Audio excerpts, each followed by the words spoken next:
अब हम great expectations की समरी देखेंगे 40 से 46 तक।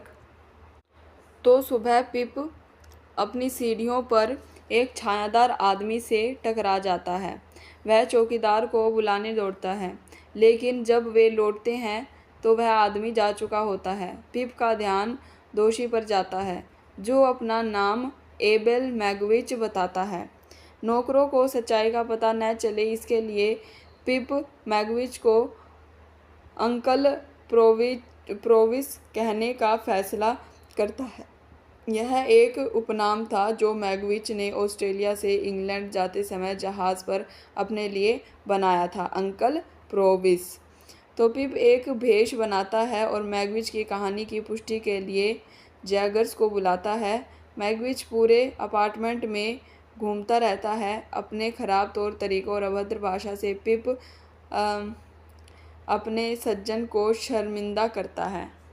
तो जो अब ये अंकल मैगविच होता है, ये इधर उधर घूमता है, और क्योंकि उसके अंदर तो टेबल मैनर्स होते नहीं, तो वो एम्बैरस करता है पिप को।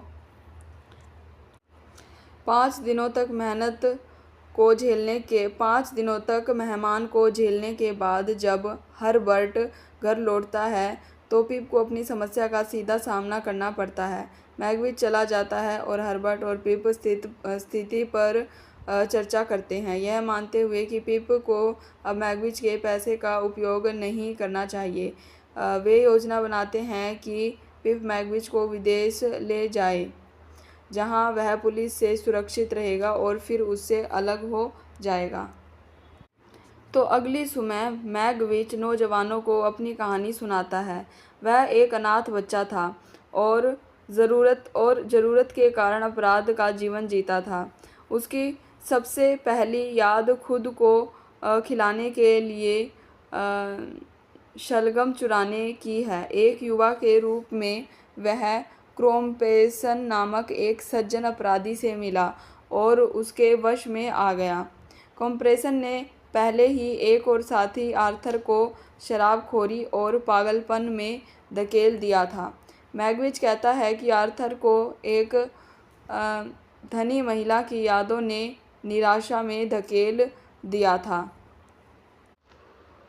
जिसे उसने और कंप्रेसर ने एक बार सताया था। मैगविच को अपने अतीत की एक महिला याद आती है और वह परेशान हो जाता है, लेकिन वह हर्बर्ट और पिप को उसके बारे में नहीं बताता। वह आगे कहता है कि जब वह और क्रोम्पेसन पकड़े गए तो क्रोम्पेसन उस पर पलट गया। अपने सज्जन के तौर तरीकों का उपयोग करके मुकदमे में हल्की सज़ा प्राप्त की। मैगविच बदला लेना चाहता था और कंप्रेसर वही आदमी था जिसे पिप ने उसे उस रात दलदल में संघर्ष करते देखा था। इस बिंदु पर हर्बर्ट पिप को एक नोट देता है, जो स्थिति को और भी उलझा देता है। नोट से पता चलता है कि आर्थर मिस हैविशम का सौतेला भाई था, कि जो आर्थर था वो मिस हैविशम का सौतेला भाई था। कंप्रेसर वह आदमी था जिसने उनकी शादी के दिन उसे छोड़ दिया था। यानी कि जो कॉन्विक्ट था वो बताता है कि इसने एक पार्टनरशिप करी थी कंप्रेसर के साथ। अब इस कंप्रेसर ने एक आर्थर नाम के आदमी को जो है मैड बना दिया था और अल्कोहलिज्म में धकेल दिया था। अब ये जो आर्थर था, ये मिस हैविशम का हाफ ब्रदर था, यानी सौतेला भाई था, और कंप्रेसर खुद वो आदमी था जिसने मिस हैविशम को शादी वाले दिन छोड़ दिया था।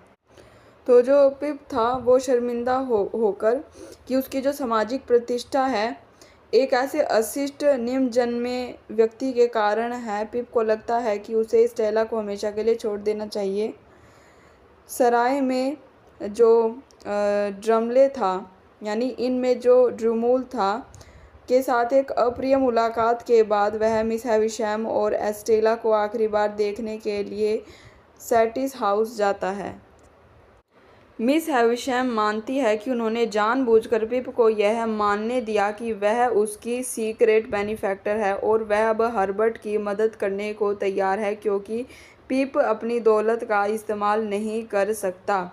पिप आखिरकार एस्टेला से कहता है कि वह उससे प्यार करता है, लेकिन वह कोल्डली जवाब देती है कि उसने कभी उसे यह सोचने के लिए धोखा नहीं दिया कि वह भी ऐसा ही महसूस करती है। यह घोषणा करती है कि उसने ड्रमल से शादी करने का फैसला किया है। हैरानी की बात है कि मिस हैविशैम को पिप पर दया आती है। बेहद परेशान होकर पिप पूरा रास्ता पैदल लंदन लौटता है। अपने घर के पास एक गेट पर एक रात का चौकीदार उसे वेमिक का एक नोट देता है जिसमें लिखा है, घर मत जाना।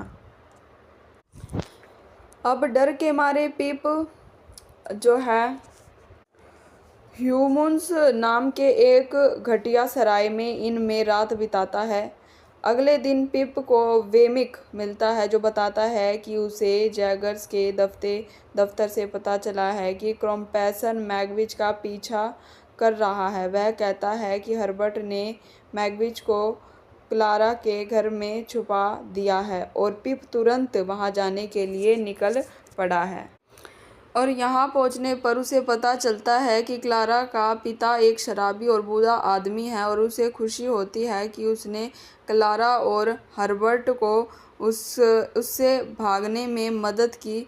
उसे ऊपर मैगविच मिलता है। उसे अब बूढ़े अपराधी की सुरक्षा के लिए जो चिंता महसूस होती है उस पर उसे आश्चर्य होता है। वह मैगविच और क्रॉम्पेसन के फिर से प्रकट होने की खबर से भी बचाता है। हर्बर्ट और पिप मैगविच को नदी के रास्ते चुपके से भगाने की योजना पर चर्चा करते हैं और पिप अपने भागने के बाद भी अपने अपराधी के साथ रहने पर विचार करने लगता है।